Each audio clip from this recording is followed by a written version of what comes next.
कुटे hospital आणि laparoscopy centre, हाडांच्या फ्रॅक्चरच्या सर्व प्रकारच्या शस्त्रक्रिया, दुर्बिणीद्वारे सांध्याच्या शस्त्रक्रिया, दुर्बिणीद्वारे गुडघ्याच्या दोरीच्या शस्त्रक्रिया, modular operation theatre, ICU, ventilator, pathology lab, x-ray, 24 तास औषधालय, generator backup, deluxe, semi deluxe, special, semi special rooms, cashless mediclaim, सर्व प्रकारच्या शासकीय विमा योजना, रुग्णांची आपुलकीने काळजी घेणारं सुसज्ज, स्वच्छ, प्रसन्न रुग्णालय, Kute hospital and laparoscopy centre, Tajane Mala, Navin Nagar road, Sangamner, जिल्हा अहमदनगर.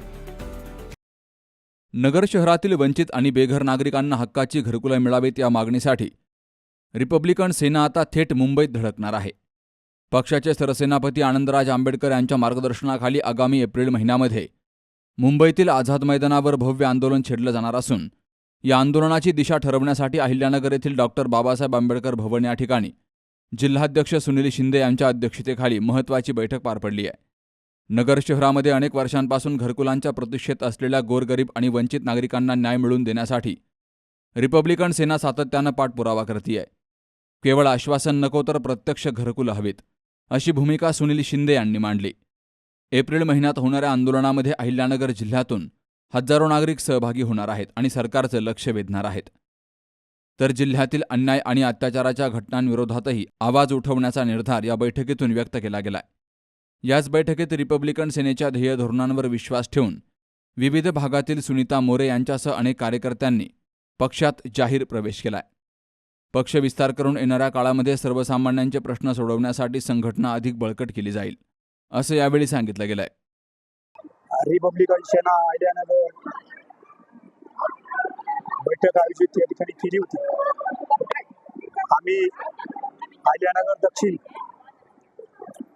रिपब्लिकन सेना सरसेनानी आनंदराज आंबेडकर साहेब हे सर्वसामान्याच्या आणि बहुजनाच्या कुटुंबामध्ये घराघरामध्ये कसे पोचतील असं या ठिकाणी आज याच्या बैठकीच्या नियोजनामध्ये ठरलेलं आहे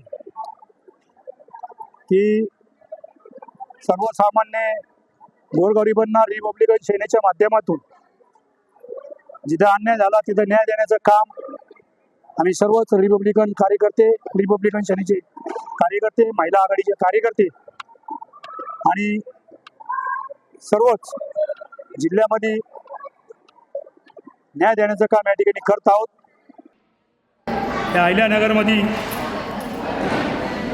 बघतो ना भविष्यामध्ये रिपब्लिकन सेनेची ताकद कशी वाढेल आणि सरसेनानी आनंदराज आंबेडकर साहेब यांचे हात कसे बळकट करता येईल अशा माध्यमातून आम्ही सर्वच पदाधिकारी या ठिकाणी झटलेलो आहोत आणि झटत राहणार आहे.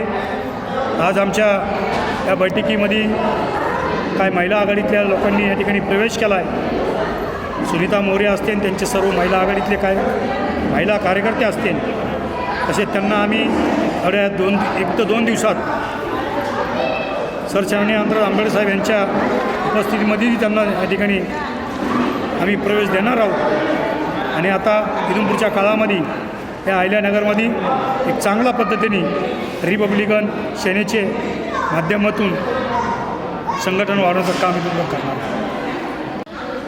आज आम्ही या ठिकाणी महानगरपालिकेमध्ये घरकुल योजना ही जी पूर्वीची 2012-13मध्ये जी राबवली ती काटोन खंडोबा असेल, आझाद मैदान असेल, तीच योजना या नगर शहरात राबवण्यासाठी जेणेकरून आजचे गोरगरीब लोकांना जे घरापासून वंचित आहे अशा लोकांना घरकुल मिळते.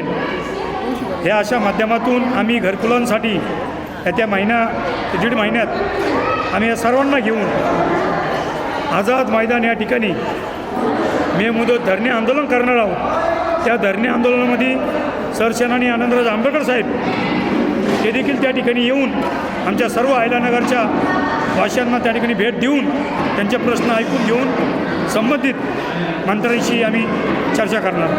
आज आंबेडकर भवन, टिळक रोड ह्या इथे घरकुलाची मीटिंग घेतलेली आहे आणि ह्या मीटिंगमध्ये ठरलेले का 29 तारीख वरले महिन्याची 29 तारखेला इथून आझाद मैदानामध्ये धरणं आंदोलन करायचं ठरलेलं आहे घरकुलासाठी.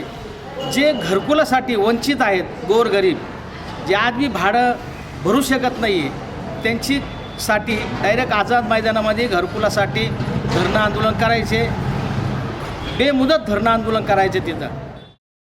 या बैठकीला बाळासाहेब वाघमारे, नेहा जावळे, मंगल बरकडे, सुनीता मोरे, बबिता शिंदे, माधुरी शिंदे, बाळू कसबे, कृष्णा गाडे, सविता कवडे, गणेश प्रहार, पायल शिरसाट, मंदा शिंदे, सविता आंग्रे यांच्यासह जिल्हाभरातील रिपब्लिकन सेनेचे पदाधिकारी, कार्यकर्ते आणि सभासद मोठ्या संख्येनं हजर होते.